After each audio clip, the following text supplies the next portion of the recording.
Hello, welcome to natemareflix. I am Nate. You are you, and today we are ranking the Ghostface killers. I've done this before in the past when I first got on YouTube, but I think my list has changed just a little bit. And of course, we have spoiler alert for everybody out there right here, right now. If you have not seen the new Scream movie and you don't want any spoilers, then you need to go on and get. Go ahead and excuse yourself. Come back once you've seen the movie. All right. We have two new killers to rank thanks to the new Scream film. And like I said, my rankings changed a little bit, so I'm excited to do this. This is a fun topic to talk about. I want you guys to really play along. Go down in the comment section. Let me know what your ranking would be. Drop a little bit of rationale, and I will talk to you down there about the state of the Scream franchise and how we see these killers. But here you go. This is my list from worst to best. This is how I rank the Ghostface killers.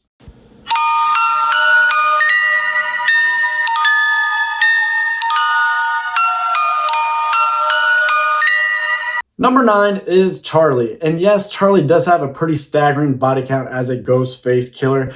But the fact of the matter is, when he's not in the Ghostface attire, when he's in plain street clothes, he just doesn't pop. He's kind of blasé. He's not nearly as funny or interesting or charismatic as some of the other killers. And then he's also kind of a puppet for Jill, so I can't give him points for that. And then you take into account that he has this real incel-like energy. He has all this unrequited love and passion for the Kirby character, and she's never really accepted any of his advances. And thus, he thinks he's really owed something from her or the universe, and that is his main motivation, which is just weak. I cannot reward or appreciate that sort of incel energy, Charlie, and that is why you are here at the bottom.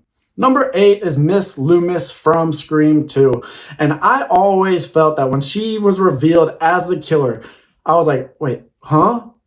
Who? On your first watch, she gets so lost in the shuffle. She is such an also-ran type of character that you have to like jog your memory real quick of, wait, how is she involved in all of this? And they even knew it. So she just come out the whole spiel about, yeah, no, I'm actually Billy's mother and I met Mickey online. I was funding his college education and this and that. And this is my motivation. And I had this whole disguise because otherwise you just be like, wait, what? And I know I'm not alone here because I've had several subscribers comment and say the same. So first time around, you're like, huh? And then also, I just don't know that she really did too much as a killer. Like I mentioned, she was mostly a financier for Mickey. Some people believe she was the one that killed Randy, in which case, if you didn't kill anybody but my boy, that feels personal. So I hope you take it personal, Miss Loomis. I'll put you at the bottom of my list.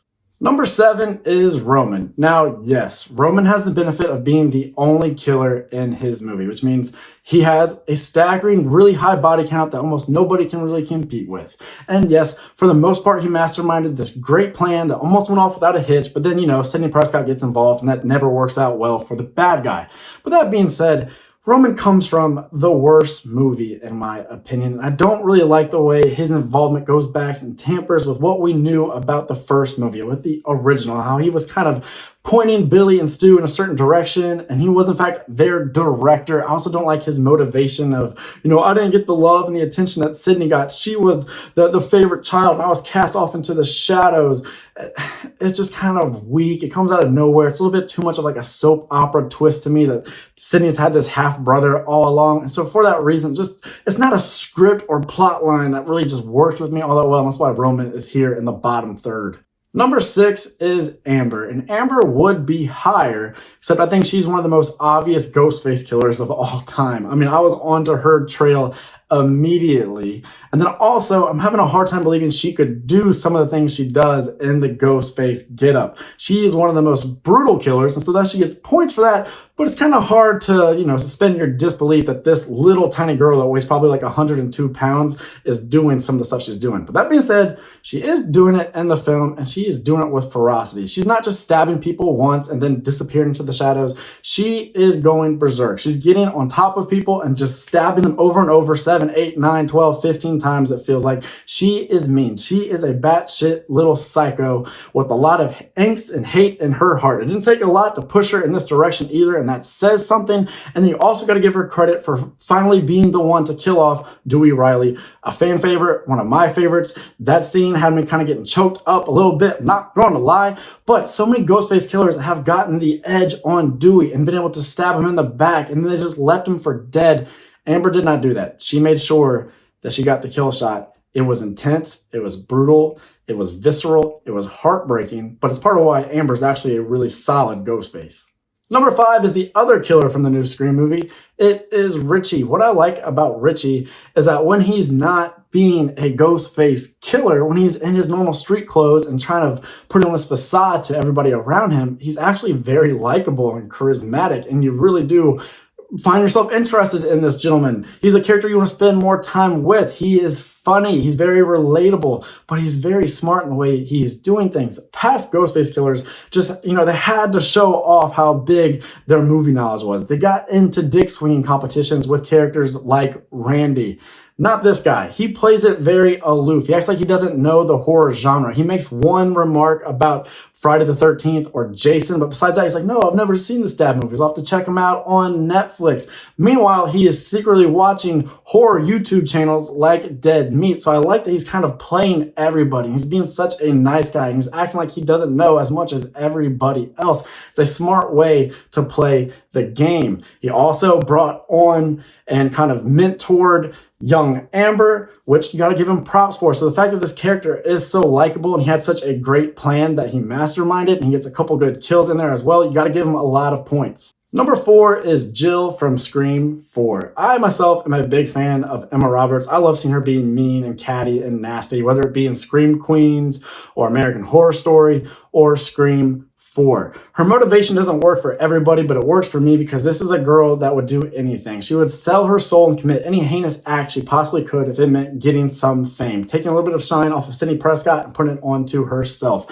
And some people can't buy into that, but I can, because we live in an age where people adopt phony personas online, no matter how disgusting they have to be, no matter how much they have to be a little online curmudgeon or a troll and go after other innocent people or do disgusting, despicable things just to get a little bit of attention, to get views and clicks and likes. You have people out here licking public toilet seats during a pandemic. So I totally believe that this girl may just be a little bit off, may be lacking any sort of morality or virtue, and so thus she is willing to commit murder in order to get famous. I can definitely buy into that, and so that works for me. I love the way she just goes absolutely insane in trying to sell this to the police at the end. I love the way she shoots Trevor in the dick and then in the head. I love the way that she really warps Charlie's mind and then turn on him. And like I said, I like when she starts maiming herself. She's scratching her face. She's running face first into glass, throwing herself on a table, stabbing herself in the shoulder. All of these different things. Homegirl was committed. Homegirl was intense. And so you have to give her some points. And I definitely do. She's in my top 4. Number 3 is Mickey from Scream 2. When talking about Miss Loomis, I talked about how she was essentially a backer. She helped plan and then financially support Mickey and all of his killings. But that means Mickey was doing the actual dirty work. So you got to reward him on this list for that. And I think he made it count. He's one of the more physical Ghostface. I mean, he's stabbing through the bathroom stall, which would not be an easy kill. He's sliding across the hood of the car and delivering a head kick. He's going on the joyride. Mickey is making the most of things, but when he's not in a Ghostface costume, man, does he just chew the scenery in the best type of way. Timothy Olyphant is wonderful in this role. He really has this sort of relishing the moment and the scene, and he does it in a way that combines the sort of dark edge and simmering of Billy Loomis with that just over the top, campy, foaming at the mouth energy of Stu Macher. So you took 2 of the original killers, put them into one vessel, and you got this great actor to just deliver it on that performance. And he's doing so much, has a high body count, and just every scene this guy is in, he's doing something that just adds to it. So when Sydney's boyfriend gets up in the cafeteria and starts singing, just look for all the little reactions Mickey is doing. He's adding to the scene. He adds so much to this film for me. Number 2 is Billy. When I originally did this ranking, I had him as number 1 because I think so much of the success of the first film, so much of those killings and that plotting, it really falls on Billy's shoulders. Let's face it, Stu's a little too unhinged to see anything through like this on his own accord. But that being said, Stu's just got more personality, more screen presence than Billy. But, second ain't bad. And so the silver medal is going to Billy Loomis, one of the OGs. When this plot twist first hit me, boy, did it hit me. I never would have suspected that it was this guy. The way that, they found this alibi for him, that he couldn't have possibly made the call, or at least that's what we thought, and that there was 2 killers. That really did just shake me as a kid when I saw this movie the first time. Then the way he's playing with poor Sydney's emotions in her head, and he's abducted her father, the fact that he is also a huge movie guy and he knows all this stuff. Of course, that classic line about I was watching The Exorcist and it made me think of you.